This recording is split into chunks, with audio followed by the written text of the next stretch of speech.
Are you still struggling with the transition of a slow muscle up? In this video, I'm going to show you a simple and effective way to work it.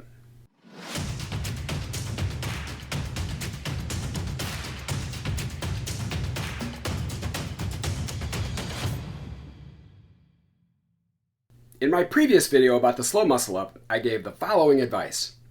Learn a slow muscle up on rings first, and then take it to a bar, and it should be relatively easy to make the transition. This made sense to me because A, the transition is easier to learn on rings. The rings don't physically block your chest the way a bar does, plus, while it's almost impossible to do progressions on a bar, there's a very easy way to do progressions on rings. And B, that's the way I learned it. After I could do 4 or 5 solid reps on rings, I discovered that I could just do it on a bar. However, several people have said in the comments that that didn't work for them. Like, they can do it well on rings but still can't do it on a bar. I guess that's to be expected. Everybody is different and the same methods won't work for everybody. And I have to admit, I probably have a natural advantage for this move because of the way I'm built. I'm not particularly strong in most ways, and I certainly don't have the ability to build strength or muscle quickly, but I do kinda have Popeye forearms. My forearms are almost the same size as my upper arms. And it's not because of any special effort on my part. I think I'm just built that way. That's probably why this move came easily to me. Finally! I have a strength advantage in something! I'll have to try to remember that the next time I'm whining about not being able to do a planche. Anyway, I do have another suggestion for a way to train it on a bar. My suggestion is to train negatives. But before you say, I've already tried that, it doesn't work, just hear me out. Okay, I'm going to assume that you already have a good strong false grip. So you should be able to substantially control a slow descent through a muscle up. If you can't do that, if the best you can do is something like this, where you drop far below the bar before you can catch yourself, then you probably don't have a strong enough false grip and you need to do a lot more training of the false grip before you move on. So how do you train negatives effectively? First, I've talked about this before and I want to point out again that the pullover is an extremely useful move. I'm sure you can already do it, but if you can't, please check out my pullover tutorial. It's the second video I ever made and it's kind of goofy, but I think it contains a lot of good information. Anyway, once you're on top of the bar, you have to kind of lay over the bar and get a good grip. Wrap your hands forward on the bar as much as possible. You want to be in a strong false grip even while you're still laying on the bar. Now you might think that from there you just lower as slowly as possible. But if you just do that, it's very hard to stop yourself until you get down to about this position. From there, you can probably stop dead or lower as slowly as you like.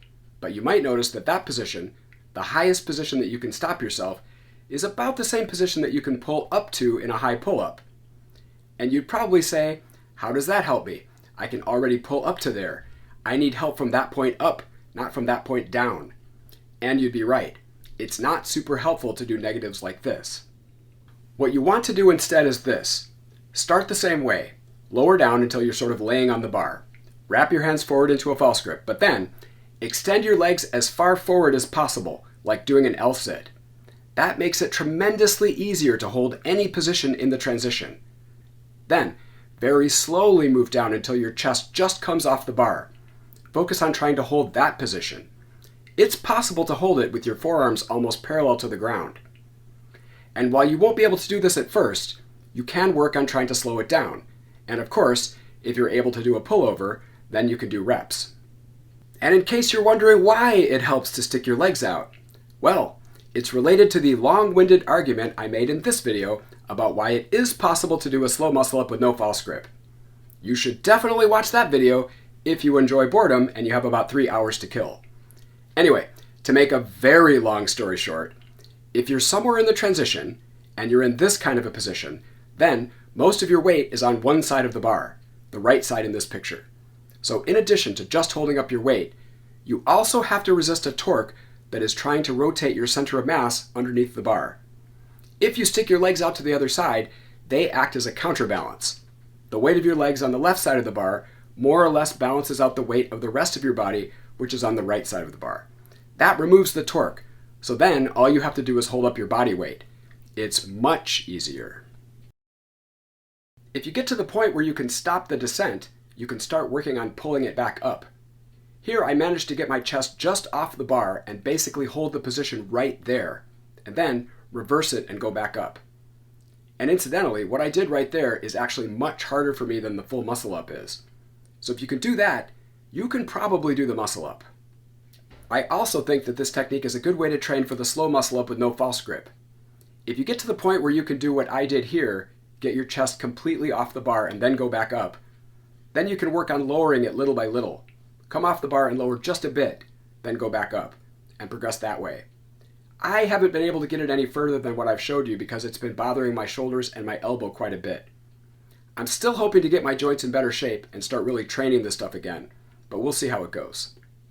Alright, that's it. Thanks for watching. Leave a comment if you have any thoughts. Don't forget to hit the like button if you enjoyed the video and subscribe for more content like this. Good luck with your training, and I'll see you in the next video.